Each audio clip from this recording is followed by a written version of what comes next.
ज्या निमित्तानं आपण या ठिकाणी प्रवचन सेवा आयोजित केलेली आहे, आपल्या या रायते गावातील हे सुरोशी परिवार आणि या सुरोशी परिवाराचे पिताश्री कैलासवासी हरिभक्त परायण कैलासवासी मारुती गोपाळ सुरोशी बाबांना 25 ऑगस्ट 2025 रोजी देवाज्ञा झाली. त्यांचं वृद्धापकाळाने निधन झालं आणि त्यांच्या उत्तर कार्यांच्या निमित्तानं आज आपण या ठिकाणी ही प्रवचन सेवा आयोजित केलेली आहे. बाबांच्या पश्चात अर्थात आमचे रमेश दादा असतील, त्याचप्रमाणे बाबांचे भाऊ चिंतामणी काका असतील, बाळराम काका असतील, त्याचप्रमाणे बाबांच्या मुली असतील, ताई असतील, त्याचप्रमाणे अनिता ताई असतील, मालती ताई असतील आणि जयश्री ताई असतील, त्याचप्रमाणे बाबांच्या धर्मपत्नी आईसाहेब निर्मला आईसाहेब असतील. संपूर्ण हा सुरोशी परिवार आणि खऱ्या अर्थाने या सुरोशी परिवारामध्ये कार्य करत असताना बाबांनी अतिशय चांगल्या प्रकारे आपल्या मुलांवर संस्कार केले, त्यांचं संगोपन केलं आणि या सुरोशी परिवारामध्ये कार्य करत असतानाच वयाच्या 95व्या वर्षी बाबांनी तुमचा आमचा निरोप घेतला. वृद्धापकाळाने बाबांना देवाज्ञा झाली, वृद्धापकाळाने बाबांचा मृत्यू झाला. खर तर जन्म जो झालेला आहे आपला आणि जन्म झाल्यापासून आपल्या बरोबर मृत्यू असतो. जाणं हे प्रत्येकाला असतंय. मृत्यू कोणालाही चुकत नाही, चुकवता येत नाही आणि कितीही प्रयत्न केला तरी मृत्यू आहे हे सत्य आहे, हे विसरता कामा नये. बरं का? फक्त जन्म झाल्यापासून मृत्यू येईपर्यंत आम्ही काय केलं पाहिजे हे खूप महत्वाचं असतंय. जन्म झाल्यापासून मृत्यू येईपर्यंत मधल्या काळात आम्ही काय करायचंय हे खूप महत्वाचं असतंय. खरं तर मुक्त होण्यासाठी आम्हाला हा नरदेह दिलेला आहे, मोकळा होण्यासाठी हा नरदेह आम्हाला पांडुरंग परमात्म्याने दिलेला आहे, भगवंताने दिलेला आहे. पण मोकळा होण्यासाठी दिलेला नरदेह मनुष्य देह अज्ञानामुळे, अंधश्रद्धेमुळे, भ्रमामुळे जसं जसं त्याला आयुष्य मिळतंय ना, जसं जसं त्याला पुढे पुढे त्या आयुष्यामध्ये सरकतो की नाही, तसा तसा मुक्त होण्याऐवजी बद्ध होतो. बरं का? मुक्त होण्याऐवजी काय होतो? तो बद्ध होतो, बांधला जातो. देहबुद्धीपासून मोकळा व्हायचा आहे. बरं का? अहंकारापासून मोकळा व्हायचा आहे, अज्ञानापासून मोकळा व्हायचा आहे, मायेपासून मोकळा व्हायचा आहे, मुक्त व्हायचा आहे. पण मुक्त होण्याऐवजी दिवसेंदिवस तो कार्य करत असतो ना, जगत असतो, वागत असतो ना, त्या जगण्या वागण्यामध्ये तो बद्ध अवस्था प्राप्त करून घेत असतो, बद्ध होत असतो. बरं का? जन्माला घालताना भगवंतांनी प्रत्येकाला मुक्त म्हणूनच जन्माला घातलं होतं. बरं का? त्यावेळेला कोणीही बांधलेलं नव्हतं, कुणीही बांधलेलं नव्हतं. जन्माला घालताना पापपुण्य समकृत झाल्यानंतर मग नरदेह मिळालेला आहे 83,99,999 योनीतून मुक्त होण्यासाठी. बरं का? जन्माला घालताना मुक्त अवस्थेतच जन्माला घातलेला आहे. त्याच्याकडे माया नसते. लहान मुलाची अवस्था बघा कशी असते. बरं का? म्हणजे इतरांवरचं प्रेम तर लांबच गेलं, पण त्याचं त्याच्या देहावर सुद्धा प्रेम नसतंय, काही कळत नसतंय त्याला. पण नंतर जसा जसा तो मोठा होतो ना, तसा तसा बद्ध अवस्था त्याला प्राप्त होत असते, तो बांधला जातो. म्हणून म्हटलेलं आहे, मुक्त होता परी बळे झाला बद्ध. बरं का? मुक्त होता तो, मुक्त होता परी बळे झाला बद्ध. जन्माला घालताना भगवंताने मुक्त अवस्थेमध्ये जन्माला घातलं, पण बळे झाला बद्ध. जशी कुरी वाढते ना, तशी कुबुद्धी वाढते. बरं का? जसा देहाने मोठा होतो ना, तसं बद्ध अवस्था त्याला प्राप्त होत असते. तसा तसा तो विषयांनी, विकारांनी, व्यसनाने, अंधश्रद्धेने, अज्ञानाने, भ्रमाने बांधला जातो. तो बांधला जातो. आणि म्हणून मग या ठिकाणी आम्हाला जर मुक्त व्हायचं आहे ना, आम्हाला जर मोकळं व्हायचं आहे ना, ज्याला मोक्ष म्हणतात, ते मोक्ष जर आम्हाला प्राप्त करून घ्यायचं आहे ना, तर या तिसऱ्या अध्यायातील 80व्या ओळीमध्ये मौनी आम्हाला उपदेश करत आहेत. काय करा? फक्त स्वधर्माचरण करा, मुक्त व्हाल.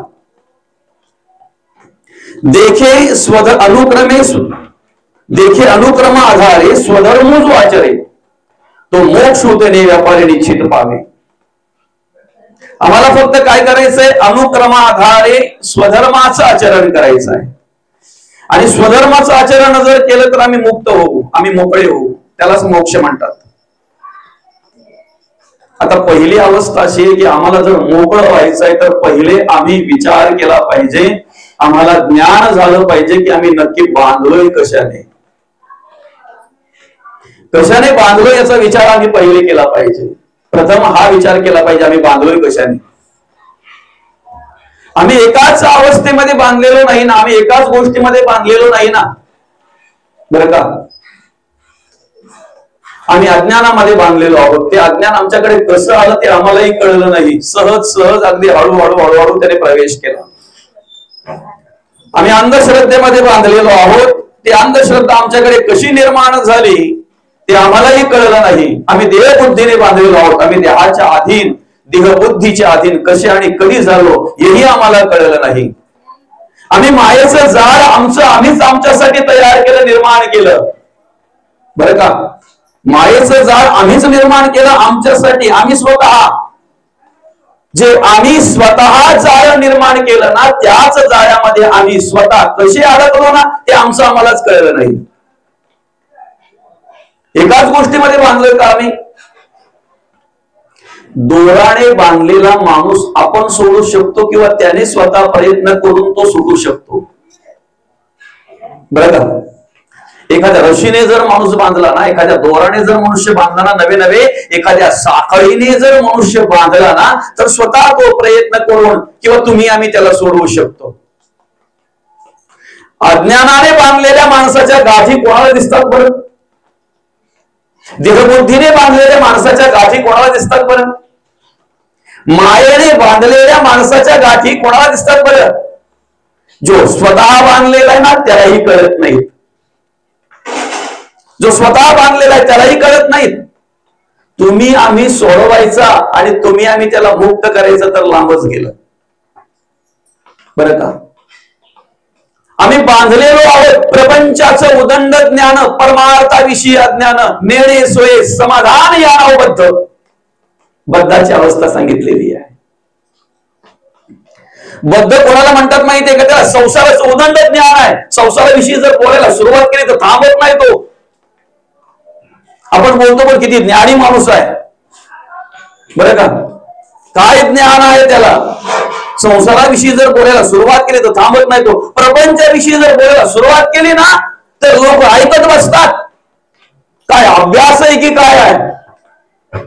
पण असा तासन तास संसाराविषयी, प्रपंचाविषयी बोलणाऱ्या माणसाला जरा देवाविषयी विचारावं, तो लगेच बोलतो तो विषय आपला नाही. प्रपंचाविषयी, संसाराविषयी तासन तास बोलणाऱ्या माणसाला जरा परमार्थाविषयी विचारावं, तो लगेच बोलतोय तो विषयच आपला नाही. आपण कधी ऐकलेलं नाही, आपण कधी बघितलेलं नाही, आपण कधी अनुभवलेलं नाही. प्रपंचाचं उदंड ज्ञान आहे पण परमार्थाविषयी अज्ञान आहे. मग मला सांगा त्याला समाधान प्राप्त होईल का? त्याला सुख प्राप्त होईल का? नेणे सोये समाधान यावनाव बद्ध. बद्धाची दुसरी व्याख्या सांगितलेली आहे. बद्ध कोणाला म्हणतात बरं का? त्याला ज्ञान आहे पण भौतिक दृष्टीचं ज्ञान आहे, भौगोलिक दृष्टीचं ज्ञान आहे. त्याला ब्रह्मांडाचं पूर्ण ज्ञान आहे पण पिंडाचं मुळीचं ज्ञान नाही. त्याला ब्रह्मांडातलं सगळं कळतंय, बरं का. ब्रह्मांडातलं सगळं कळतंय, त्याला भरपूर ज्ञान आहे त्याला ब्रह्मांडाविषयी. पिंडामध्ये कधी डोकावून पाहत नाही, पिंडामध्ये कधी विचार करत नाही. म्हणजे जगाचा विचार करतो तो. एकांतात जर कधी 4-5 जण बसले ना तर ते अख्ख्या देशाचा विचार करतायत. जगाचं काय चाललंय, जगामध्ये काय चाललंय, पण त्यावेळेला स्वतःच काय चाललेलं असतं हे मात्र कळत नाही त्यांना. जगाचं कसं व्हायचं हा विचार करता करता तो जर तंबाखू सोडून त्याच्या तोंडात जर ठेवत असेल तर स्वतःच काय चाललंय हे त्याला कळतंय का बरं? जगाचं काय चाललंय, जगामध्ये काय चाललंय, जगाने काय करावं त्याला कळतंय, पण त्याचा विचार करता करता मी काय करतोय हे त्याला कळत नाही. आणि म्हणून मग बद्धाची दुसरी अवस्था सांगितलेली आहे, जयास नाही आत्मज्ञान. ज्ञान आहे, आत्मज्ञान नाही. सगळ्या जगाला शोधतोय तो, पण स्वतःला शोधण्याचं ज्ञान नाही. जयास नाही आत्मज्ञान हे मुख्य बद्धाचे लक्षण, हे मुख्य बद्धाचे लक्षण. बरं का, आम्ही एवढे बांधलेलो आहोत ना की आम्हालाच कळत नाही आम्ही काय करतोय ते. आम्हालाच कळत नाही आम्ही काय करतोय ते. आज कोणत्या कोणत्या गोष्टीमध्ये मनुष्य अडकलेला आहे, बांधलेला आहे बघा. ज्यांच्या उत्तर कार्यांच्या निमित्तानं आपण ही प्रवचन सेवा आयोजित केलेली आहे ना, या सुरुशी बाबांबद्दल जर सांगायचं झालं किंवा सुरुशी बाबांच्या वयाची जी माणसं असतील त्यांच्याबद्दल जर सांगायचं झालं तर ह्या माणसांना कदाचित पुस्तकी ज्ञान कमी असेल पण जीवनाचा अनुभव जास्त होता, म्हणून कशालाही बळी पडले नाहीत. काय समजतंय का? पुस्तकी ज्ञान कदाचित कमी असेल पण आयुष्याचा अनुभव बराच होता, आयुष्याचा अनुभवाचं ज्ञान बरंच होतं. त्यामुळे कशालाही लोक ही माणसं बळी पडले नाहीत, ज्या गोष्टींना आज आम्ही बळी पडतोय. आम्हाला पुस्तकी ज्ञान भरपूर आहे पण कोणत्याही गोष्टीला आम्ही बळी पडतोय ना, कारण आम्ही आमच्या बुद्धीचा वापर करत नाही, आम्ही आमच्याकडे असलेल्या ज्ञानाचा वापर करत नाही, आम्ही आमच्याकडे असलेल्या ज्ञानाचा वापर करत नाही. आम्ही कशालाही कोणत्याही अवस्थेला बळी पडतोय, त्याला कारण काय? आम्ही स्वतःचं डोकं चालवत नाही ना, आम्ही स्वतःच्या बुद्धीचा वापर करत नाही ना.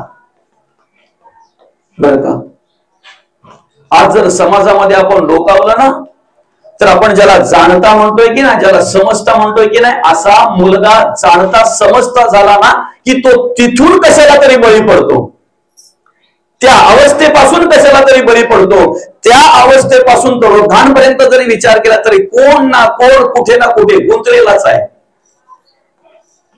बांधलेलाच आहे, बद्धच आहे, बांधलेलाच आहे, बद्धच आहे. कोणी विषयांनी बांधलेला आहे, काम क्रोध लोभ मद मत्सर दंभ संशय चिंता असूया यादव भावना कल्पना इष्णा वासना आशा ममता तृष्णा.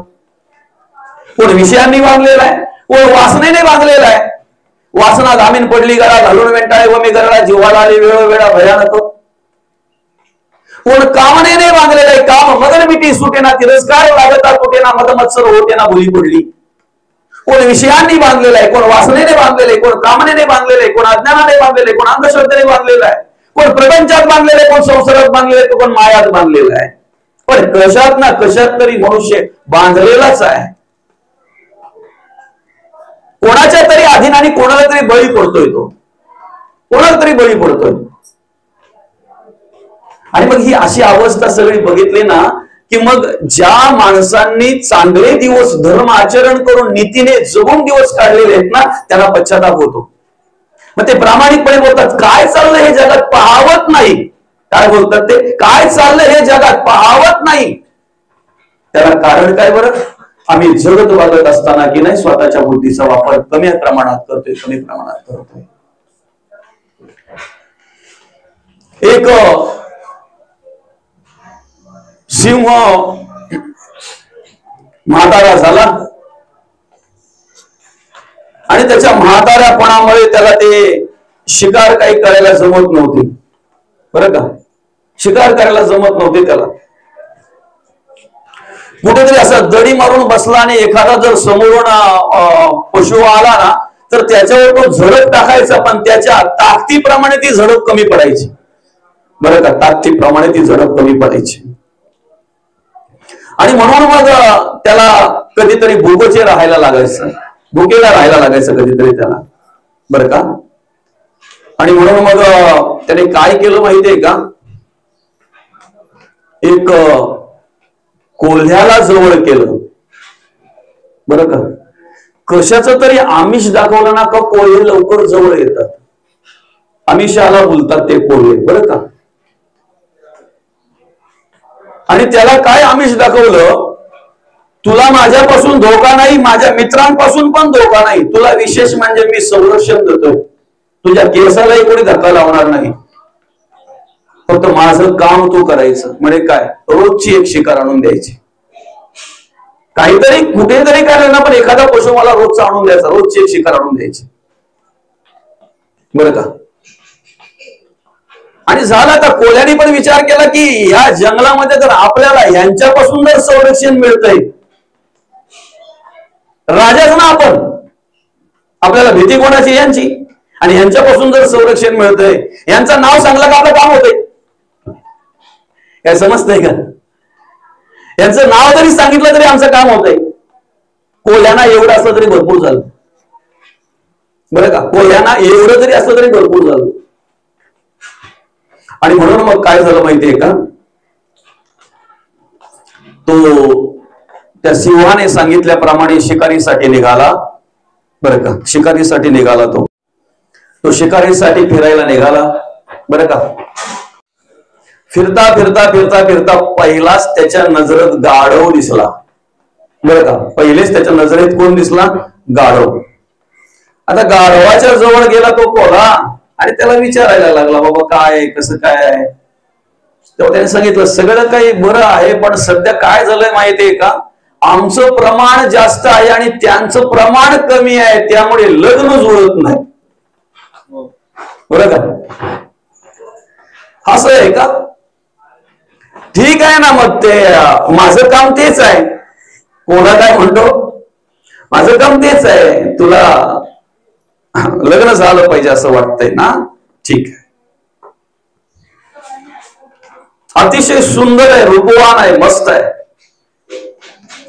आपण अमुक अमुक वेळेला पाहायला जायचे. आणि तिकडे शिवाला सांगून ठेवलं, मी आणतोय बाबा बरं का, मी तुमच्यापर्यंत आणायचं काम करेन, पुढचं काय असेल ते तुमचं तुम्ही बघा.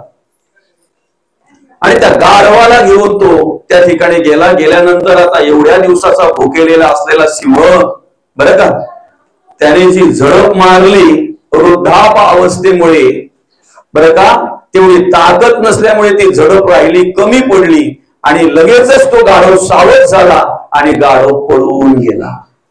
गाढव पळून गेला. आता गाढव पळून गेल्यानंतर सिंह टेन्शन मध्ये आला की अरे जवळ आलेली शिकार आपल्याला घेता आली नाही. पण कोल्हा बोलतोय, तुम्ही घाबरू नका. काय म्हणतोय कोल्हा, तुम्ही घाबरू नका, त्याला परत आणण्याचं काम मी करतोय. कारण तो कोण आहे,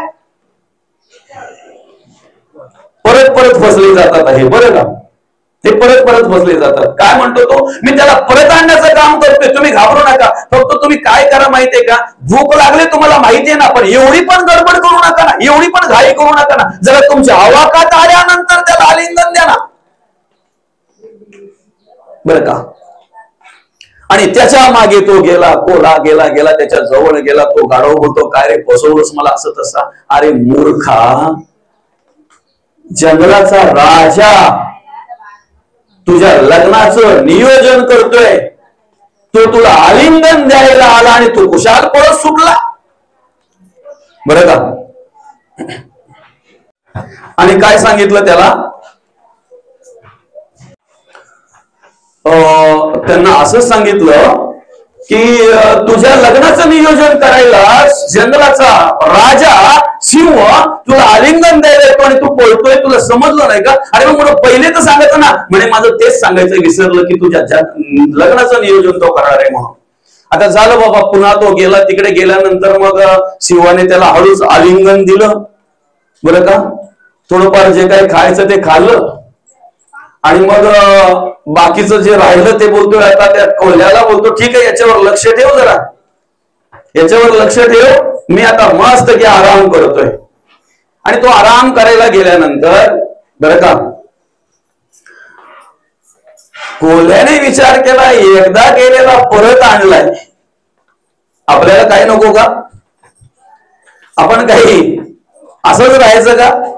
आणि म्हणून मग त्याने काय केलं, नेमका त्याच्या डोक्याची कवटी फोडली आणि भेजा खाऊन घेतला. परत कवटी जशी होती तशी लावली बरं का. आणि मग जेव्हा तो सिंह परत आला की नाही काही वेळानंतर, आराम झाल्यानंतर, तेव्हा त्याने पहिला विचार केला की मेन पार्ट आपला खायचा राहिलाय.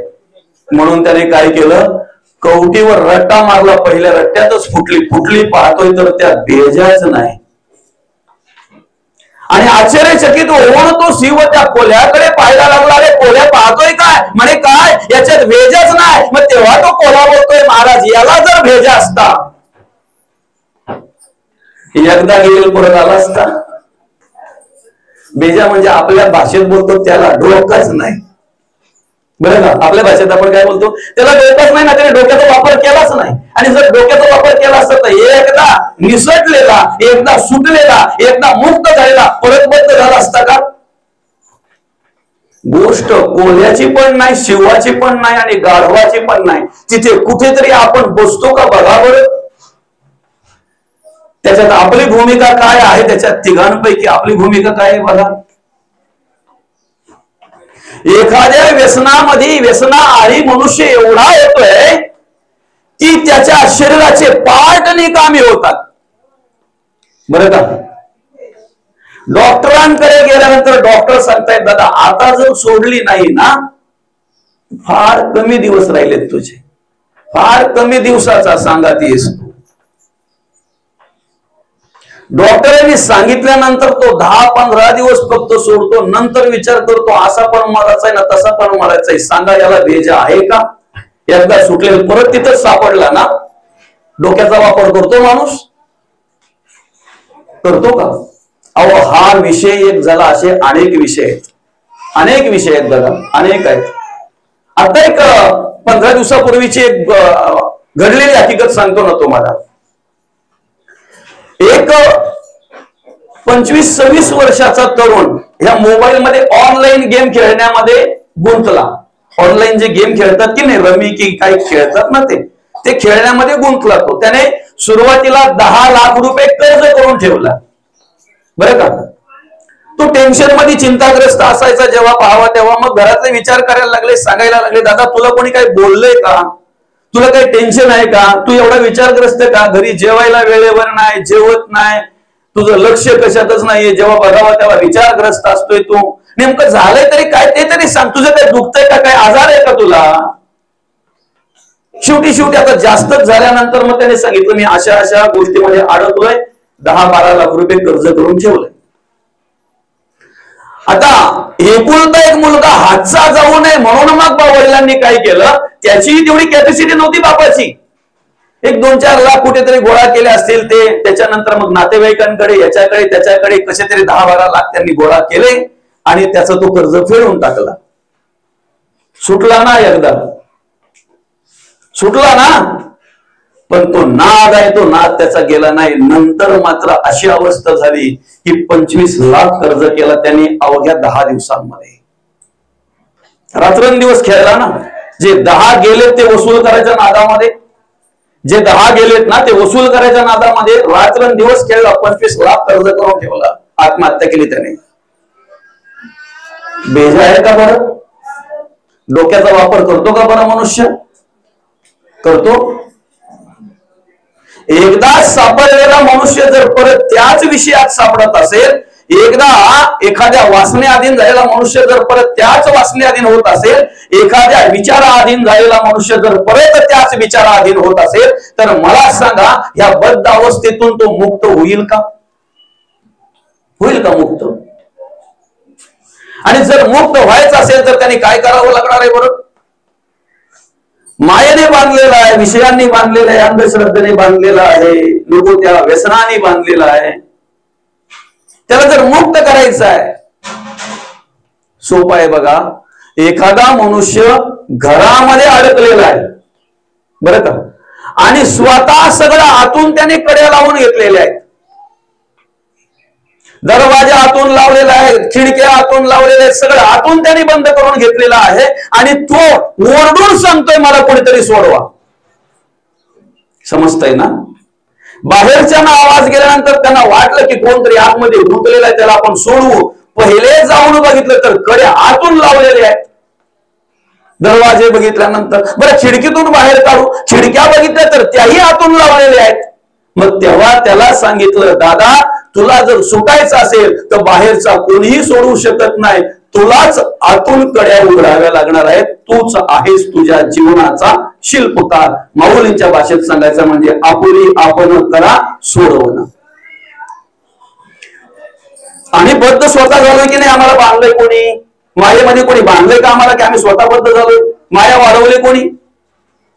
आम्हीच वाढवले ना. बांधलोय कोण? आम्हीच. एक विशिष्ट प्रकारचा किडा असतो बघा, तो विशिष्ट प्रकारचा तो कीटक असतो बघा, तो स्वतःच्या अंगातून तो धागा काढत असतो. बरं का? स्वतःच्या अंगातून धागा काढतोय तो, आणि स्वतःच्या अंगातून धागा काढत असताना तो असं त्याचं जाळं तयार करतोय. जाळं तयार करता करता करता करता त्याच जाळ्यामध्ये तो स्वतः अडकतोय, स्वतः अडकतोय तो. शेवटी शेवटी त्याच जाळ्यात त्याचा मृत्यू होतोय. तशी माणसाची अवस्था आहे. जर संत चरण जर नसतील, सत्संग जर नसेल, त्याला संतांचे विचार जर नसतील, बरं का, संतांची त्यांची जर भेट झाली नाही, त्या विचारांची त्याची जर भेट झाली नाही, संतांचं मार्गदर्शन जर नसेल, तर सेम अवस्था माणसाची होते. स्वतः मायेचं जाळं तयार करतोय, शेवटी शेवटी त्याच मायेच्या जाळामध्ये स्वतः अडकतोय, स्वतः अडकतोय. आणि म्हणून मी मगाशीही बोललो की बाबांसारखी जी माणसं आहेत ना, त्यांना कदाचित पुस्तकी ज्ञान कमी असेल, पण जीवनाचा अनुभव जास्त होता ना, म्हणून ह्या गोष्टींमध्ये अडकले नाहीत, कुठल्याही गोष्टीला बळी पडले नाहीत. म्हणून तर 95 वर्षापर्यंत त्यांनी या ठिकाणी कार्य केलं. काही खायचं काम आहे का? यशस्वीरित्या आपलं आयुष्य पार पाडलं त्यांनी, यशस्वीरित्या. आणि त्यांच्या आयुष्यामध्ये अनेक काही गोष्टी त्यांच्या समोर आल्या असतील, पण त्यांनी त्याच्याकडे ढोंकूनही बघितलं नाही. म्हणून मरेपर्यंत माळकरी होते ते, हरिभक्त परायण, हरिभक्त परायण होते, माळकरी होते. ही साधी गोष्ट नाहीये, साधी गोष्ट आहे का? त्याग करावा लागतो ना, त्यासाठी बऱ्याचशा गोष्टींचा त्याग करावा लागतो ना. आणि त्याग घडला तर ते शक्य आहे, अन्यथा नाही. त्याग घडला तर ते शक्य आहे, बरं का?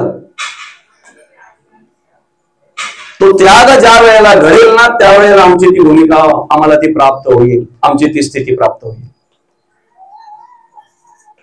आम्ही कुठल्याही गोष्टीला बळी पडतोय, कुठल्याही विषयामध्ये बद्ध होतोय, बांधलेले होतोय. कामाला बांधला, क्रोधाला बांधला, लोभाला बांधला. त्याला कारण काय माहितीये का? आमच्या इंद्रियांनाच आवड त्याची, आमच्या मनालाच आवड त्याची आहे. मनाला काय आवडतंय बरं? सत्संग की संतांचे विचार की मनोरंजन?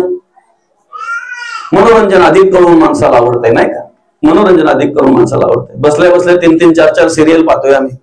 एकदा रिमोट हातात भेटला की बसल्या बसल्या अख्खा पिक्चर संपवतोय आम्ही. पोरं बोलतायत, बाबा आता तरी बंद करा, पप्पा मम्मी आता तरी बंद करा, आम्हाला अभ्यास करू द्या. नाही नाही, थोडा 15 मिनिटाचा राहिला, तेवढं होऊ दे. किती गुंतवून जातो मनुष्य त्या ठिकाणी. मनोरंजन माणसाला आवडतंय, मनोरंजन आवडतंय. ज्याच्यात हित आहे ना, ते कमी प्रमाणात मनाला आवडतंय. इंद्रियांची आवड आमच्या काय आहे बरं? इंद्रियांना काय आवडतंय? इंद्रियांना जे क्षणिक सुख आहे ते आवडतंय. आणि क्षणिक सुख जर भोगायचं असेल तर त्यासाठी म्हटलेलं आहे, क्षणिक सुखासाठी आपल्या कोणी होतो नीतिभ्रष्ट. त्यासाठी तो नीतिभ्रष्ट व्हायलाही तयार होतो. धर्म बाजूला ठेवतोय, तो अधर्माने वाटचाल करतोय, अधर्माने वाटचाल करतोय. आणि म्हणून भगवंत स्वतः अर्जुनाला उपदेश करत असताना म्हणतात, इंद्रिय जे जे म्हणतील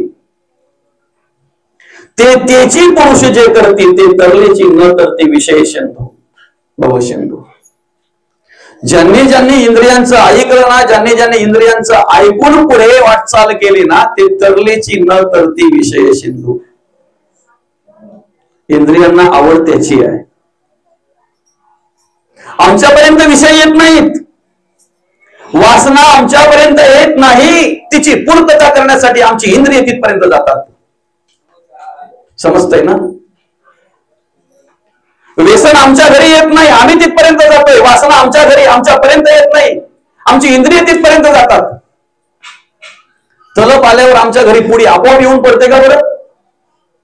चुन्याची, तंबाखूची, आम्हाला दुकानापर्यंत जावं लागतंय, आम्हाला त्या पुळीपर्यंत जावं लागतंय, संध्याकाळच्या वेळेला त्याला चलो पाहिजे ना, बाटल्या घरात येऊन पडल्या त्याच्या बाटलीपर्यंत त्याला जावं लागतंय, आम्हाला वासनेपर्यंत जावं लागतंय, आमची इंद्रिय तिथपर्यंत जातात, ते इंद्रियांपर्यंत येत नाहीत.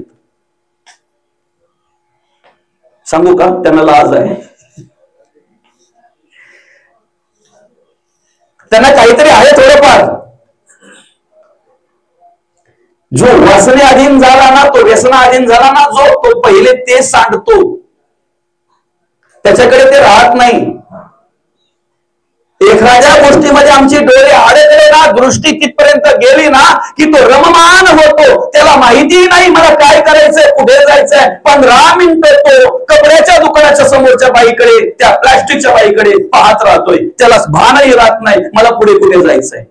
15 मिनिटं बघितल्यानंतर डोळे मिटत नाही, तेव्हा बोलतोय प्लास्टिकची वाटतंय, मग तो ठाण्यात याच्या ठिकाणावर येतोय, अरे मला पुढे सरकायचं आहे. हे डोळ्याचं जड, कानाचं काय, वाचेचं काय, मनाचं काय. इंद्रियांना आमच्या काय आवड आहे, इंद्रिय आमची कुठे आकर्षित होतात, कुठे आकर्षित होतात इंद्रिय. आणि म्हणून तर भगवंत म्हणतात, इंद्रिय जे जे म्हणते, प्रवचन जिकडे असेल, कीर्तन जिकडे असेल, तिकडे आमचे पाय आवडीने वळले पाहिजेत. सवडीने वळत असतील तर आम्हाला कधीच प्राप्ती होणार नाही. आमची आवड कुठे असते बरं, ते पाय कुठे वळतात. मनोरंजन जिथे असेल ना, जिथे इंद्रियांचं कार्य, जिथे इंद्रियांना जे आवडतंय ते प्राप्त होत असेल ना, तिथे न सांगता मनुष्य जातो. तिथे त्याला आमंत्रणाचीही गरज नसते, आमंत्रणाचीही गरज नसते, सहज आकर्षित होतो तिकडे, बरं का. आज 10 दिवसाचे गणपती अर्थात अनंत चतुर्दशी आणि गणरायाच्या मूर्तीचं विसर्जन होईल, नाही का. गणपती घरी आल्यानंतर आम्हाला आनंद व्हायला पाहिजे, सुख मिळायला पाहिजे, शांती मिळायला पाहिजे. काय, गणपती घरी आल्याची खुणा येते. एक म्हण होती बघा, दया क्षमा शांती, काय, तेथे देवाची वस्ती. जिथे देवाची वस्ती तिथे दया क्षमा शांती आहे, जिथे दया क्षमा शांती तिथे देवाची वस्ती. त्याच्या पुढे जाऊन सांगतो, देवाची वस्ती काय, देवची वस्ती, देवची वस्ती. पण आज देव घरात आल्यानंतर मूर्ती रूपाने आमची जर कित्येकांचे संसार बर्बाद होत असतील, जुगार खेळून कित्येकांची मुलं बाळ जर रस्त्यावर येत असतील, कित्येक तरुण जर त्यावेळेला आत्महत्या करत असतील, तर सांगा आम्ही धर्म पुढे करून अधर्म करतोय ना, धर्म पुढे करून अधर्म करतोय ना आम्ही. आमच्या गणपती आल्याच्या आठवणी काय असतात माहितीये का. वास्तविक गणपती घरी आल्याच्या आठवणी काय पाहिजेत माहितीये का, असा बोलला पाहिजे, मागच्या वर्षी आमच्या घरी गणपती आले ना, तेव्हाच माझ्या आरत्या सगळ्या पाठ झाल्या, ही आठवण आहे. 20-20 वर्ष आमच्या घरी गणपती बाप्पा मूर्ती रूपाने येतोय, अजून पहिली आरती पाठ नाही गणपतीची. हे दुर्दैव आहे ना, दुर्दैव आहे की नाही. आमच्या घरी बाप्पा आल्याची आठवण आम्हाला काय पाहिजे, देव घरा आल्याची खुण, देव घरा आल्याची आठवण आम्हाला अशी पाहिजे की आमच्या आरत्या पाठ झाल्या. पण आमची आठवण काय असते माहितीये का, तो कधीतरी खेळायला बसला ना की मग त्याला बाजूचे बोलतात, अरे तू पण कधीपासून, तेव्हा तो बोलतोय मागच्या वर्षीच्या गणपतीत शिकलो, ही आठवण. मागच्या वर्षीचे गणपती आले ना, माहिती नव्हतं, एकही पानाची मला ओळख नव्हती, पण मित्रांनी मला जवळ घेऊन घेऊन शिकवलं, सुरुवातीला जिंकवलं, आता सतत हारतोय. सुरुवातीला जिंकवलं त्याला, आता सतत हारतोय तो. आम्ही काय करतोय माहितीये का, धर्म कार्य कोणी करून अधर्माचं कार्य करतोय. आम्ही मुक्त व्हायला पाहिजे की बद्ध व्हायला पाहिजे हेच आम्हाला कळत नाही. आम्ही मोकळं व्हायला पाहिजे की अजून बांधलं पाहिजे हेच आम्हाला कळत नाही. इतर गोष्टींमध्ये मनुष्य स्वतःला बांधून घेत नाही, पण व्यसनामध्ये स्वतःला बांधून घेतोय, विषयामध्ये स्वतःला बांधून घेतोय, अज्ञानामध्ये स्वतःला बांधून घेतोय, आणि मग तो स्वतःला बद्ध अवस्था प्राप्त करून घेतोय. बद्ध अवस्थेत त्या ठिकाणी तो कार्य करत असतोय. आता या बद्धाला जर मुक्त व्हायचं आहे ना, तर त्यासाठी त्यांनी काय केलं पाहिजे माहितीये का, भगवंताचं नामस्मरण केलं पाहिजे, देवाचं नामस्मरण केलं पाहिजे. ऐका, या कलियुगामध्ये तुम्हाला सगळ्या गोष्टीतून मुक्त होण्याचा अतिशय साधा आणि सोपा उपाय जर असेल ना, तर कलियुगी उद्धार हरीच्या नामे. हरिपाठाच्या पहिल्या अभंगात आम्हाला माऊली उपदेश करतायत, मार्गदर्शन करतायत बरं का. हरिपाठाच्या पहिल्या अभंगामध्ये माऊली आम्हाला उपदेश करतायत. देवाची ये द्वारी उभा क्षणभरी. हे द्वार देवाचं आहे. हे द्वार कोणाचं आहे? देवाचं आहे ना. हे द्वार देवाचं आहे. हे द्वार देवाचं आहे. देवाची ये द्वारी उभा क्षणभरी. डोळ्यातून आम्हाला भगवंत दिसले पाहिजेत, कानातून भगवंताचं ऐकलं पाहिजे, मुखातून देवाचंच गुणगान गायले पाहिजे. नमो शारदा मूळ चत्वार वाचा परा पचंती मध्यम आणि वैखरी. आम्ही फक्त मुखातून बोलत असू फायदा नाही. ओठात एक आणि ओठात एक कधीच देव भेटणार नाही, प्रसन्न होणार नाही, कृपा होणार नाही.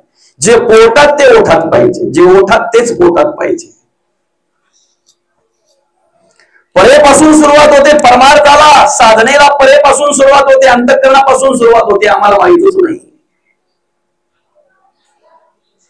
तुमच्या किचन मध्ये जे शिस्त आहे तेच ओटीवर येत आहे, म्हणून परा महत्वाची आहे. सर्वांगाने ज्या दिवशी आमच्या भगवंताचं कार्य घडेल ना, त्या दिवशी देवाची कृपा आमच्यावर आपोआप होईल. त्या दिवशी देवाची कृपा झाल्याशिवाय राहणार नाही. आम्हाला जर मुक्त व्हायचं आहे ना, बद्ध अवस्थेतून जर आम्हाला पुढच्या स्थितीमध्ये जायचं आहे की नाही, बघा हा 4 अवस्था आहेत त्या. बद्ध, मुमुक्ष, साधक आणि सिद्ध. बरं का. बद्ध, मुमुक्ष, साधक आणि सिद्ध अशा 4 अवस्था आहेत त्या. बद्ध, मुमुक्ष, साधक आणि सिद्ध. आता आम्ही पहिलीतच किती दिवस राहावं बरं काय? शाळेत जर ऍडमिशन घेतलेला, प्रवेश घेतलेला आहे, तर पुढे जाण्याचा प्रयत्न केला पाहिजे ना. आता संसारिक प्रापंचिक माणसं जरा बाजूला ठेवू आपण.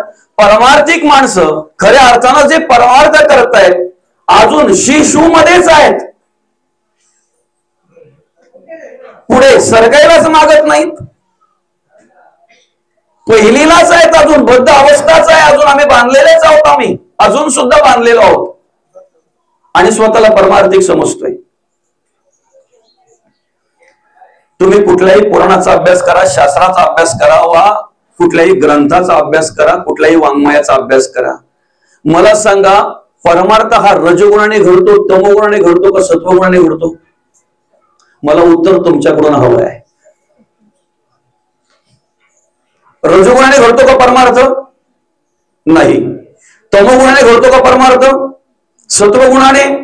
यस, बरोबर आहे ना. सत्वगुणाने परमार्थ घडतो. नवे नवे सत्वगुण प्राप्त होणं म्हणजेच परमार्थ ही भक्ती आहे. सत्वगुणाने कार्य करणं म्हणजेच परमार्थ आणि भक्ती आहे, असं म्हणायला हरकत नाही. बरोबर आहे ना. मग आम्ही कधीतरी विचार केला पाहिजे ना, की आम्ही 10-10, 12-12 वर्ष परमार्थ करतोय, अजून जर आमच्या जिभेवर आमचं नियंत्रण नसेल तर आम्ही कुठल्या गुणात आहोत बरं काय? कित्येक वर्ष आम्ही परमार्थ करतोय, जर जिभेवर आमचं नियंत्रण नसेल. आता पुढे जाऊन चला, तुम्ही जिभेवर नियंत्रण ठेवू शकता का मनावर? लवकर आपल्या ताब्यात काय आहे, मन का जीभ? एक वेळ आम्ही जिभेवर नियंत्रण करू शकतो, पण मनावर सहज नियंत्रण करू शकत नाही. पण ऐका, ज्याचं जिभेवर नियंत्रण नाही त्याचं मनावर नियंत्रण असेल का? काही समजतंय ना? ज्याचं जिभेवर नियंत्रण नाही त्याचं मनावर नियंत्रण असेल, आणि ज्याचं जिभेवरही नाही आणि मनावरही नाही त्याने स्वतःला परमार्थिक समजून चालेल का? मी परमार्थ करतोय, मी भक्ती करतोय, मी देवदेव करतोय बोलून चालेल का? सोपी व्याख्या आहे ना. आपल्या बुद्धीला विचारा ना, आपल्या मनाला विचारा ना, मी काय करतोय. मनच तुम्हाला उत्तर देईल. मनच उत्तर देईल तुम्हाला आपण काय करतोय ते. कित्येक वर्ष शाळेत जाऊन जर पहिलीलाच असेल तो, तर त्याला किती वर्ष बापाने शाळेत ठेवावं? अजून दुसरीला जातच नाही ना तो. कमीत कमी आपल्याला जी कर्म आपण करतोय त्या कर्मातून जर मुक्त व्हायचं असेल ना, तर कमीत कमी केलेल्या कर्माचा पश्चाताप तरी झाला पाहिजे. पश्चाताप तरी झाला पाहिजे ना. अनुताप झाला पाहिजे ना. पश्चाताप होणं, अनुताप होणं याला म्हणतात दुसरीला जाणं, मुमुक्षु अवस्था प्राप्त होणं. स्वतःला म्हणणं मी अवगुणांची राशी, मी व्यर्थ आलो जन्मासे, मी भार झालो भूमीशी, या नाव मुमुक्ष. स्वतः मान्य केलं पाहिजे. आपण जी कर्म करतोय ना, आपल्याकडून जे काही चांगले वाईट जी कर्म घडतात ना, ती तुम्ही कोणाला सांगू नका, पण देवाला सांगा, जर मुक्त व्हायचं असेल तर. कारण का माहितीये का, देवा सांगू सुख दुःख, सुखही आणि दुःखही, त्याच्याकडे काय सामर्थ्य, देव निवारील, सगळ्याचं निवारण करण्याचं कार्य देवाकडे असतंय, सामर्थ्य देवाकडे असतंय. म्हणून आम्ही दुसरीला प्रवेश केला पाहिजे. ज्या वेळेला आम्ही ऐकतोय की नाही,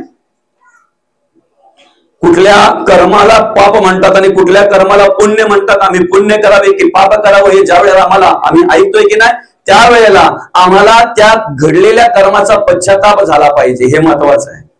पश्चाताप होणं म्हणजे दुसरीला जाणं, मुमुक्ष. त्याच्यानंतर आम्ही साधना स्वीकारली ना, साधनेत राहिलो ना, की मग अवगुणाचा करुणी त्याग जेणे धरेला संत संग तयासी बोली जे मग साधक ऐसा. आपल्याला शेवटपर्यंत देवाचा दास, देवाचा भक्त म्हणूनच कार्य करायचंय, देव व्हायला कुणी जाऊ नये. म्हणून तर जगद्गुरु तुकाराम म्हणतात, लहानपण दे का देवा मुंगी साखरेचा रवा, आई रावत रत्न तोड त्याचे अंकुशाचा मार. आम्हाला शेवटपर्यंत देवाचे भक्त म्हणूनच राहायचं आहे, पण भक्त म्हणून जरी राहता आलं तरी आमच्या आयुष्याचं सार्थक झालं म्हणायला हरकत नाही. साधक म्हणून जरी आम्हाला कार्य करता आलं तरी आमच्या आयुष्याचं सार्थक झालं असं म्हणायला हरकत नाही, पण करता आलं पाहिजे आम्हाला. तिसरी मध्ये साधक, बरं का. आता मला सांगा, पहिलीतून दुसरीला गेला, दुसरीतून तिसरीला गेला आणि तिसरीत नापास झाला तर, शाळेमधला आपण विचार करू, चला तिसरीत नापास झालेला मुलगा कितवीला जातो बरं, तिसरीतच राहतो ना. परमार्थात तसं नाही, तिसरीत नापास झाला तर परत पहिलीत येतो तो. तिसरीत नापास झाला तर परत पहिलीत येतो, म्हणजे बद्ध अवस्था प्राप्त होते त्याला. असे कितीतरी आम्ही मार्केटमध्ये पाहतोय, तिसरीत गेलेले परत बद्ध झाले. विषय आहेत ते दादा, विकार आहेत ते, कधी फसवतील सांगू शकत नाही. आणि त्यांचं जास्त लक्ष कोणावर माहिती आहे का, तुमच्या आमच्यावर. जे बाहेर बसलेत ते त्यांचेच आहेत. कली काय बोलतोय माहितीये का, जे माझ्या अधीन आहेत ना, जे माझ्या तावडीत नाहीत ना, त्यांचा मी जास्त विचार करीत नाही, कारण ते माझेच आहेत. राजकारणात सुद्धा फोडाफोडीला त्याला महत्व जास्त देतात. आपले त्यांच्यावर लक्ष कमी असतो. जे दुसरे आहेत ना, कसे फोडता येतील त्यांचा विचार करतात. तसंच कलीचं काम आहे, त्याच्या तावडीत जे आहेत ना त्यांच्याकडे लक्ष नाही, त्याला माहिती आहे हे माझेच आहेत. बकासारखे संन्यासी माझे भाऊ आहेत. कोण बोलतोय, कली. परश्री रथ आणि परद्रव्य रथ माझे फ्रेंड आहेत, माझे मित्र आहेत. कोण बोलतोय, कली. त्यांच्याकडे कलीचं लक्ष कमी आहे, तुमच्या आमच्याकडे जास्त आहे. धर्म कार्य करणारे माझे वैरी आहेत, अशा प्रकारे तो कली बोललेला आहे. धर्म कार्य करणारे.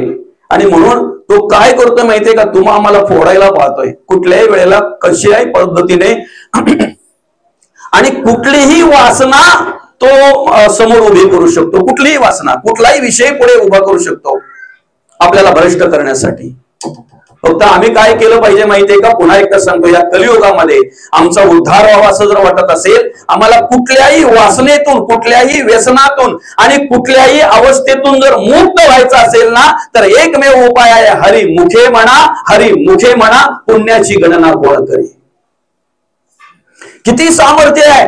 तेने मुक्ती चारही साधिल्या, सलोकता, समीपता, स्वरूपता आणि सहिष्णुता, या चारही मुक्ती साध्य करण्याचा अधिकार, प्राप्त करून देण्याचा अधिकार त्या नामस्मरणामध्ये आहे. म्हणून नामस्मरण महत्वाचं आहे. कलियुगामध्ये अधिक महत्व नामस्मरणाला दिलेलं आहे आणि ते नामस्मरण आपल्याकडून घडलं पाहिजे, तर बद्धाचा मुमुक्ष होईल, मुमुक्षाचा साधक. तिथपर्यंत आपल्याला थांबायचं आहे. शेवटपर्यंत आम्हाला काय करायचं आहे, देवाचे भक्त म्हणूनच कार्य करायचं आहे, साधक म्हणूनच कार्य करायचं आहे, बरं का. तिथपर्यंत जरी आम्हाला कार्य करता आलं तरी आमचं सार्थक झालं असं म्हणायला हरकत नाही. मुक्त व्हायचं आहे ना, सोपा उपाय सांगितलाय या ओळीमध्ये माऊलींनी, बरं का. 3ऱ्या अध्यायातील ओळी क्रमांक 80. किती सोपा उपाय सांगितलाय बघा. देखेस अनुक्रमा आधारे स्वधर्म जो आचरे, तो मोक्ष उतणे भारे निश्चित पावे. अनुक्रम आधारे फक्त स्वधर्माचं आचरण आम्हाला करायचंय, तुम्ही मुक्त आहात. मोक्ष सहज प्राप्त होईल, सहज मोकळे होऊ आम्ही. बांधलेल्या अवस्थेतून मोकळं व्हायचं असेल ना तर स्वधर्म आचरण करा. आता स्वधर्म आचरणाची व्याख्या सर्वात सोपी सांगितलेली आहे. स्वस्वरूपी राहणे याला स्वधर्म म्हणतात. स्वतःला शोधणं याला स्वधर्म म्हणतात. इतरांच्या कर्माकडे, इतरांच्या कार्याकडे लक्ष देण्यापेक्षा मी काय करतोय त्याकडे लक्ष केंद्रित करून आणि त्याप्रमाणे जगण्या वागण्यासाठी प्रयत्न करणं याला स्वधर्म म्हणतात. जगद्गुरु तुकोबांनी नेमकं तेच काम केलं बरं का. बरं का. माऊली ज्ञानोबांनी नेमकं तेच कार्य केलं. शांती ब्रह्मनाथ महाराजांनी तेच कार्य केलं. संत शिरोमणी नामदेव महाराजांनी तेच कार्य केलं. स्वधर्माचं आचरण करणं. ही गाथाजी, ही गीताजी निर्माण झाले ना, ही गीतेची जी रचना झाली की नाही, स्वधर्माचं आचरण काय आहे ना हे ओळख करून देण्यासाठीच केलेलं मार्गदर्शन म्हणजे गीता आहे. 3रा अध्याय कर्मयोग आहे. आणि कर्मयोग, कर्म कशाला म्हणतात, कर्म कोणती आणि कोणती कर्म महत्वाची आहेत त्याची ओळख करून देताना ह्या ओळीमध्ये संपूर्ण अध्यायाचं सार आहे. स्वधर्म आचरण. आणि शरीर जात हे आगवे नाशिवंत स्वभावे म्हणून तो वा झुंजावे पंढुकुमारा. फक्त फरक एवढाच आहे, त्यावेळेला ज्यांच्याशी झुंजायचं होतं ते बाहेर होते म्हणून शस्त्र घेतलं होतं हातात. ऐकताय ना. त्यावेळेला ज्यांच्याशी झुंजायचं होतं ना ते बाहेर होते त्यामुळे शस्त्र हातात घेतलं होतं. आज आम्हाला ज्यांच्याशी झुंजायचं आहे ना ते आमच्या आत आहेत म्हणून शास्त्र पाहिजे. काय पाहिजे? शास्त्र पाहिजे. आम्ही गीता वाचली पाहिजे, आम्ही गाथा वाचली पाहिजे, आम्ही ज्ञानेश्वरीचा अभ्यास केला पाहिजे, आम्ही शास्त्राचा अभ्यास केला पाहिजे. का? तो काम आमच्या अंतःकरणात आहे जो आम्हाला भ्रष्ट करतोय. तो लोभ आमच्या अंतःकरणात आहे, आम्हाला भ्रष्ट करतोय. तो क्रोध आमच्या अंतःकरणात आहे, आम्हाला भ्रष्ट करतोय. ते विषय, ते विकार आमच्या अंतःकरणात आहे, ती वासना आमच्या अंतःकरणात आहे जी आम्हाला भ्रष्ट करते. आणि तिच्यावर जर आम्हाला विजय मिळवायचा आहे तर आम्हाला शास्त्राची गरज आहे. आम्हाला शास्त्राचा अभ्यास केला पाहिजे. आम्हाला जगद्गुरु तुकोबा वाचले पाहिजेत, आम्हाला माऊली ज्ञानोबा वाचले पाहिजेत, वाचले पाहिजेत आम्ही. बरं का. आणि वाचलं तर विजय मिळवता येईल.